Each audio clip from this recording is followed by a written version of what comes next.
Role of luck and risk, ये बहुत important है। हमें ये समझना है कि सारी चीज़ें जो इस ब्रह्मांड में हो रही है वो हमारे वजह से नहीं हो रही है। हमें ईगो सेंट्रिक नहीं होना है, और सिमिलरली हमारे इन्वेस्टमेंट्स पे अच्छे रिटर्न आ रहे हैं तो उसके पूरे करता धरता हम नहीं है, उसमें लक का, उसमें चांसेस का बहुत बड़ा रोल है। तो पहला पॉइंट है luck and risk are big component of your success. Second point है there will always be surprises. बहुत सारे नए नए पहलू आएंगे और आपको ये देखना है कि सरप्राइजेस आएंगे ही आएंगे और उसके लिए तैयार रहें।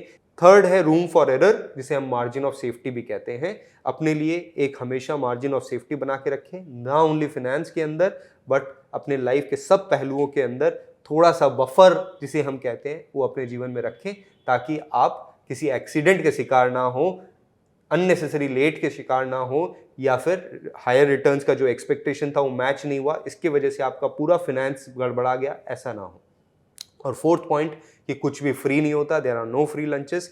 जो आपको मूल्य या जो कॉस्ट पे करना है वो है इमोशनल स्ट्रेंथ रखनी पड़ेगी, अनसर्टेनिटी जो आपके इन्वेस्टमेंट्स में आएगी या वोलेटिलिटी जो आपके इन्वेस्टमेंट्स में आएगी उसे आपको बर्दाश्त करना पड़ेगा, तब आप एक लॉन्ग टर्म स्टेबल इन्वेस्टर बन सकोगे। परफेक्ट।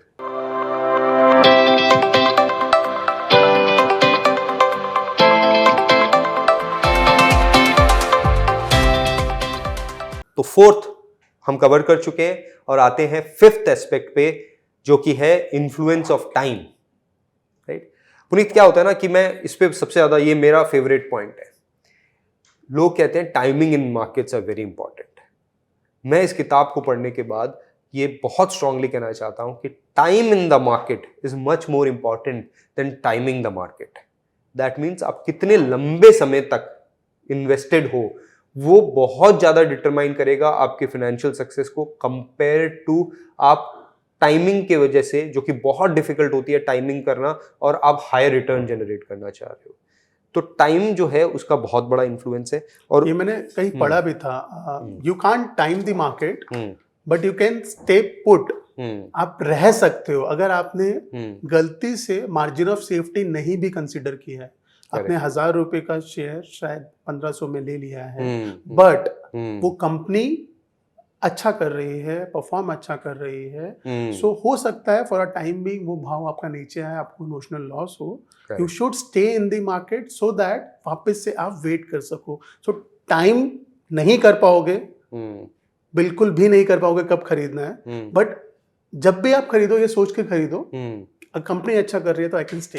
Absolutely Puneet, absolutely. और वो किसी भी फाइनेंशियल इन्वेस्टमेंट की बात है, चाहे वो गोल्ड हो, चाहे वो रियल एस्टेट हो, आपने अगर ले लिया लंबे समय तक हो तो रिटर्न बनेगा। श्योर। ठीक है, इसको मैं 3 पॉइंट्स में कवर करूंगा इस पूरी बात को और इन्फ्लुएंस ऑफ टाइम को। तो पहला पॉइंट है जो हम ऑलरेडी बहुत चर्चा कर चुके हैं, वो है power of compounding. Right, power of compounding start kicking in after a point of time.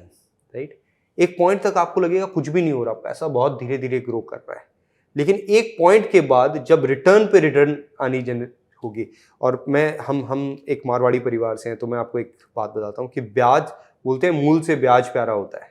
Right, तो ब्याज जो है विच मीन्स इंटरेस्ट, जो आपको पैसे पे पैसे कमा के दे रहा है, वो इसलिए ज्यादा प्यारा होता है क्योंकि उसे बड़ा होने में समय लगता है, बट एक बार जब वो बड़ा हो जाता है ना तो आपको जबरदस्त रिटर्न जनरेट करके देना है। तो ये आपको समझना पड़ेगा कि आपको लंबे समय तक रहना है, तभी power of compounding can kick in. Sure. Right, the second point is कि आप स्वयं टाइम के साथ चेंज होंगे। तो point is you will change. हम इसे we are very poor forecasters of our nature in the future. हम कैसे होने वाले हैं ये हमें पता नहीं रहता, तो आपको ये मान के चलना है आप चेंज होंगे, आपके फाइनेंशियल डिसीजंस चेंज होंगे। और पुनीत, वो फाइनेंशियल डिसीजंस जो आपने लिए थे जब आप एक अलग ही इंसान थे, राइट, वो आपको चेंज करने पड़ेंगे, और जितनी जल्दी आप उसे चेंज कर लें उतना अच्छा है। जो एक एग्जांपल मैंने भी आपको शुरुआत में अपने बारे में दिया था, तो you will change and you have to agree to that and plan accordingly. Sure. Right, third point, जो टाइम लाइन में हम जब देखें ना पुनीत, तो ऐसा एक समय आता है when you will start believing everyone and anyone. और ये कब होता है? जब आप बहुत पैनिक्ड होते हो। तो आपको उस समय का इंतजार करना है जब ऐसा होगा, और खुद को इवैल्यूएट करना है। देखो अभी आज ऐसा हो रहा है कि मैं पैनिक में ना किसी की भी बात मान ले रहा हूं, और ये कब होता है इसका मैं कुछ एग्जांपल्स देता हूँ। ये ना बहुत कॉमन फिनोमेना है और इसमें बहुत लोग बेवकूफ़ बनते हैं। आपने सुना होगा एक हिंदी कहावत है, ये चाणक्य नीति से ली हुई है कि विनाश काले विपरीत बुद्धि, राइट। जब टाइम खराब आता है ना तब आदमी की बुद्धि सबसे पहले फिर जाती है। मेरे को एक लाइन याद आ रही है रामधारी सिंह दिनकर की कि जब नाश मनुष्य पे छाता है सबसे पहले विवेक मर जाता है। तो मनुष्य का जो विवेक है वो खत्म हो जाता है जब डिफिकल्ट सिचुएशंस आती है, और समय के साथ कभी ना कभी बहुत डिफिकल्ट सिचुएशंस आपके लाइफ में आएगी। ये सिर्फ इन्वेस्टमेंट्स को लेके नहीं मैं कह रहा, आपके मनी प्रॉब्लम्स जो क्रिएट होंगे, मान लीजिए सडनली एक ऐसा मेडिकल एक्सपेंडिचर आ गया या इस तरह के बहुत सारे एक्सपेंडिचर्स आएंगे, तब क्या होता है मनुष्य भावनाओं में बह के, इमोशंस जो पहले बात थी, बिहेवियरल एस्पेक्ट्स की वजह से कुछ ऐसी गलतियां कर बैठता है जिसको वापस से चेंज कर पाना बहुत मुश्किल होता है। आपने देखे होंगे किसी घर में किसी की बीमारी आ गई, उसकी वजह से पूरा का पूरा परिवार साफ हो गया, उनके वेल्थ पूरी खत्म हो गई। अब देखिए इसके आज अगर मैं इसे सोच लेता हूं तो क्या होगा, मैं हेल्थ इंश्योरेंस लूंगा, राइट। मैं एक वो जो आपने कहा इमरजेंसी फंड क्रिएट करूंगा ताकि मुझे किसी के दर दर ठोकर ना खानी पड़े। तो इन बातों को सोचने के लिए आपको ये समझना पड़ेगा दैट उस समय पे ना आपकी बुद्धि नहीं चलने वाली, तो उसके लिए आज ही प्लान कर लो, राइट। तो ये अगर आप समझ लें तो समय के साथ आप इन्वेस्टेड रह पाएंगे। आपको जो आपने कहा कि अपने फंड्स को बेचना नहीं पड़ेगा, अपने स्टॉक्स को, अपने म्यूचुअल फंड्स को, अपने के प्रॉपर्टी को बेचना नहीं पड़ेगा, इसकी तैयारी भी आपको करनी है। परफेक्ट विनीत। तो फिफ्थ एस्पेक्ट को समराइज करते हैं दोस्तों। 3 इंपॉर्टेंट बातें। पहला, लॉ ऑफ कंपाउंडिंग हम सब समझ चुके हैं बहुत अच्छे तरीके से। Stay invested. कंपाउंडिंग का बेनिफिट पहले साल में एकदम से नहीं मिलता है। जैसे जैसे आपका कंपाउंड एलिमेंट जिसपे वो कंपाउंड लगता है वो बड़ा होता जाता है, आपका एलिमेंट बढ़ता चला जाता है। तो first C is compounding, please do work on the compounding. Second C is the change, please be open to change, because बहुत सारी चीजें हम डे 1 पे नहीं सीखते हैं। विद एवरी पासिंग मंथ हम कुछ अपने बारे में सीखते हैं, कुछ चीज़ों के बारे में सीखते हैं, और जब हमें समझ में आता है तब हमें उसमें इन्वेस्ट करना चाहिए। प्लीज हाईलाइट करनी है, समझ में आता है। जब तक समझ में ना आए तब तक हमें इन्वेस्ट नहीं करना है। Third element apart from compounding and change is the plan. Please do plan for all the failures, please do plan for all the uncertainties. बहुत बार ऐसा होगा जो आपने सोचा वैसा ना हो, उसको आप पहले बजट करके चलिए सो दैट आप अपने इमोशंस को कंट्रोल कर पाएं जब आपके साथ वो हादसा या इंस्ट्रूमेंट हो रहा है। तो ये बहुत ज़्यादा ज़रूरी है। कंपाउंडिंग पे फोकस करते हैं, अपने सोच को इम्प्रूव करते चले जाते हैं पढ़ाई से, सीखने से। एट द सेम टाइम अपने प्लान में अपने साथ वो बजट करके चलते हैं कि कुछ भी हो सकता है। एकदम। और मैं इसे एक थॉट के साथ ख़त्म करना चाहूँगा कि जो सबसे इम्पॉर्टेंट एस्पेक्ट है वो है ह्यूमिलिटी। क्योंकि कई जगह आपने देखा यहाँ पे सेल्फ बिहेवियर एनालिसिस की बात होने की कर रहे हैं।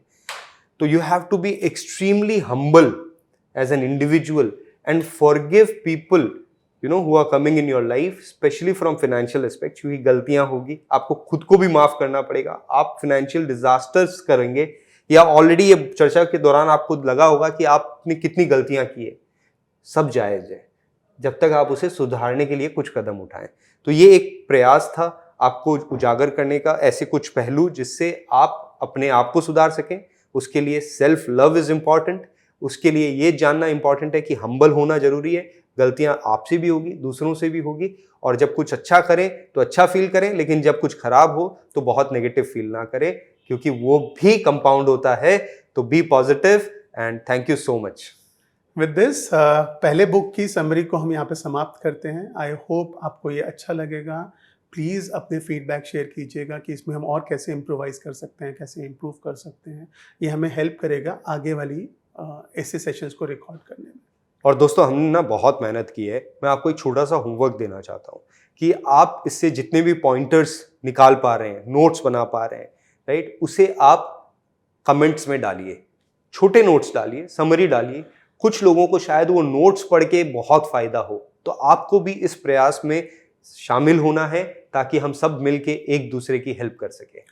और खाली अच्छे पॉइंट्स नहीं रीत, जो आपको लगा हो ना हमारे पॉइंट्स ऐसे हैं जो आपको सही नहीं लगे हैं, आप प्लीज वो भी बताइए, बिकॉज वो भी अपना ओपिनियन वॉइस इन करना बहुत ज्यादा जरूरी है। दोस्तों, आप अपना ओपिनियन रखिए, हमें बहुत ज्यादा हेल्प, हमें नहीं हम सबको हेल्प करेगा वो।